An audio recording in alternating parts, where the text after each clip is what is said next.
इतिहास की किताबें हमें बताती है कि परमाणु युग की शुरुआत 1945 में हुई। पर क्या हो ये पूरी सच्चाई ना हो, क्या हो कि ये कहानी हज़ारों साल पुरानी हो और हम सिर्फ उसका आखिरी पन्ना पढ़ रहे हो। आज हम इस वीडियो में पूरी सच्चाई जानने की कोशिश करेंगे। अगर किसी से भी पूछा जाए कि दुनिया का पहला परमाणु विस्फोट कब हुआ था, तो ज्यादातर लोगों का जवाब होगा 1945 का ट्रिनिटी टेस्ट। लेकिन क्या ये सच है? क्या ऐसा हो सकता है कि इंसानी इतिहास का सबसे विनाशकारी धमाका किसी रेगिस्तान में नहीं, बल्कि हजारों साल पहले एक प्राचीन युद्ध के मैदान में हुआ हो? इस सवाल का जवाब शायद हमें साइंस लैब्स में नहीं, बल्कि भारत के प्राचीन महाकाव्य महाभारत में मिल सकता है। तो चलिए आज इन्हीं ग्रंथों में छिपी एक ऐसी तकनीक की कहानी को समझते हैं जो आज की मॉडर्न इंजीनियरिंग को भी सोचने पर मजबूर कर देती है।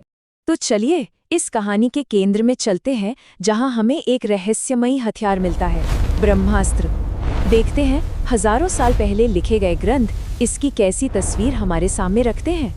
महाभारत में इसका जो जिक्र मिलता है वो सच में दिल दहला देने वाला है।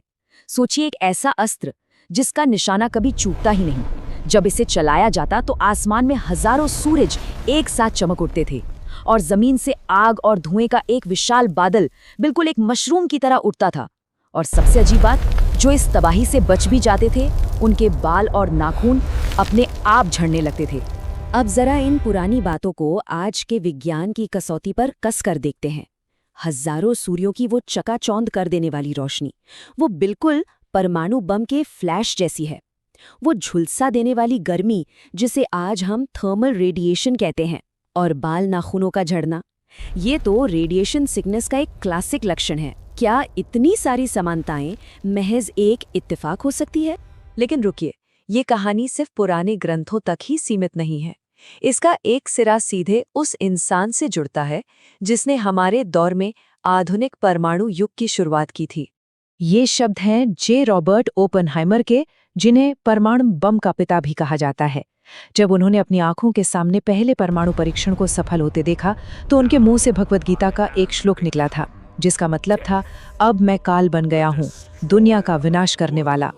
लेकिन कहानी का सबसे चौंकाने वाला मोड़ तो तब आया जब एक इंटरव्यू में उनसे एक सीधा सवाल पूछा गया, क्या ये मानव इतिहास का पहला परमाणु विस्फोट था? उनका जवाब था, हाँ, आधुनिक समय में। बस ये कुछ शब्द, आधुनिक समय में, ये शब्द अपने आप में इतिहास की पूरी किताब पर एक सवालिया निशान लगा देते हैं। क्या ओपेनहाइमर सिर्फ एक वैज्ञानिक थे, या वो इतिहास का कोई ऐसा गहरा राज जानते थे जो हमें कभी नहीं बताया गया? ये सिद्धांत सिर्फ पुरानी कहानियों और रहस्यमयी बयानों पर ही नहीं टिका है। स्रोत के अनुसार इसके सबूत आज भी हमारी धरती पर मौजूद हैं, जिन्हें बस देखने वाली नजर चाहिए। पहला सुराग मिलता है भारत के जोधपुर ने, जहां एक बड़े इलाके में रेडियो एक्टिव रॉक की एक मोटी परत मिली है। और ये कोई पुरानी बात नहीं है, आज भी उस इलाके में कैंसर और जन्म से जुड़ी बीमारियों की दर काफी ज्यादा है। दूसरा सबूत मिलता है प्राचीन शहर मोहनजोदारो से, जहां खुदाई में सड़कों पर यहाँ वहाँ बिखरे कंकाल मिले। ऐसा लगता है मानो किसी आपदा ने एक ही पल में पूरे शहर को खत्म कर दिया हो। और ये कोई आम कंकाल नहीं थे। मोहनजोदारो से मिले उन कंकालों में रेडिएशन का स्तर सामान्य से 50 गुना, जी हाँ, 50 गुना ज्यादा था। इतना ही नहीं, वहां की कई चट्टानें पिघलकर शीशे जैसी बन गई थीं। इस प्रक्रिया को विट्रिफिकेशन कहते हैं, और ऐसा तभी होता है जब बहुत ज्यादा गर्मी हो, ठीक वैसी गर्मी जो एक परमाणु विस्फोट से पैदा होती है। तो एक सवाल उठता है, अगर ऐसी विनाशकारी तकनीक सच में मौजूद थी तो इसे काबू में कैसे रखा जाता था?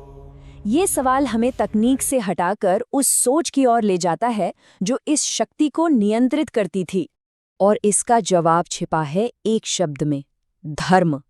धर्म का मतलब सिर्फ पूजा पाठ या कर्म कांड नहीं है, बल्कि इसका गहरा मतलब है नैतिक जिम्मेदारी और ब्रह्मांड के संतुलन को बनाए रखने का कर्तव्य।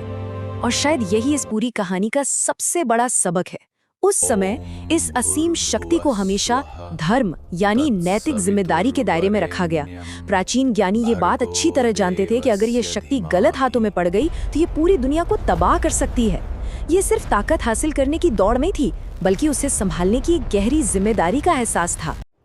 तो आखिर में हम उसी सवाल पर वापस आकर खड़े हो जाते हैं। क्या ये संभव है कि हमारे पूर्वजों के पास ऐसी तकनीक थी जिसे हम आज फिर से खोज रहे हैं? शायद इतिहास एक सीधी लकीर नहीं, एक पहिया है जो घूमता रहता है, और शायद हम उसी पहियों को दोहरा रहे हैं, उन रहस्यों को फिर से जान रहे हैं जो हमेशा से हमारे नज़रों के सामने थे। तो इस वीडियो पर आपकी क्या राय है, कमेंट बॉक्स में ज़रूर बताइएगा, और अगला वीडियो किस चीज़ पर बनाएं वो भी सलाह ज़रूर दीजिएगा। वीडियो अच्छा लगे तो हमारे चैनल को एक सब्सक्राइब ज़रूर कीजिएगा। SM स्टूडियो चैनल आपके लिए ऐसे ही नई नई वीडियो लाता रहेगा।